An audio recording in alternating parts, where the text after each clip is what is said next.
Thank you all for coming this evening for the latest in the Comment Visions series with European Voice and Euronews in association with Shell.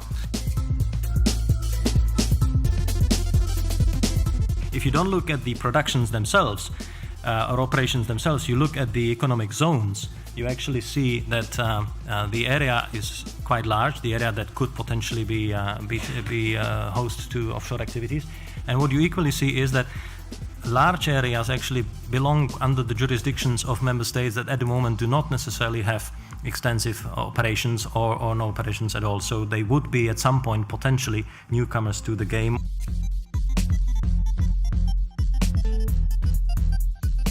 Thanks very much for the invitation, of course.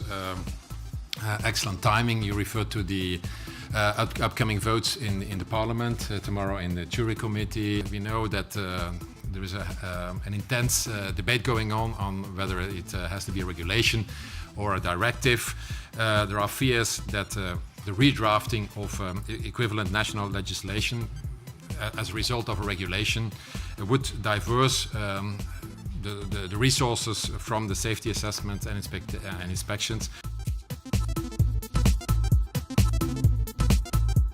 We've all got common aims. The operators do not want to have a spill. The legislators don't want to have a spill. The regulators don't want to have a spill. We'll all be in trouble if we have a spill, so we all have common aims. And that's the common aim of us, is to try to make sure that we all manage it properly. The problem with a regulation is it will divert too many competent people away from the business of dealing with safety today.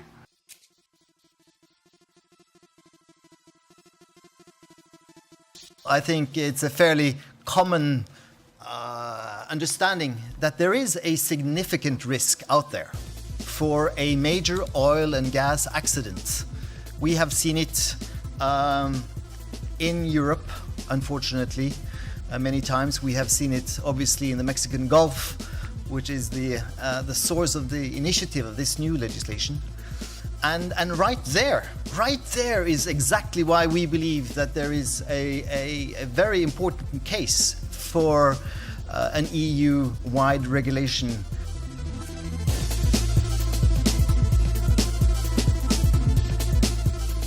Now, Shell, we like efficient regulation, we like efficient legislation. The reason we like efficient regulation is because regulation drives behaviours, and it's behaviours that make a huge difference to performance, safety performance on the ground. And that's where our eyes are on. There are some policy ideas we have to give the assurance that society needs in a way that doesn't lead to that complacency. But to find out about that, you'll have to ask us over drinks. Thanks.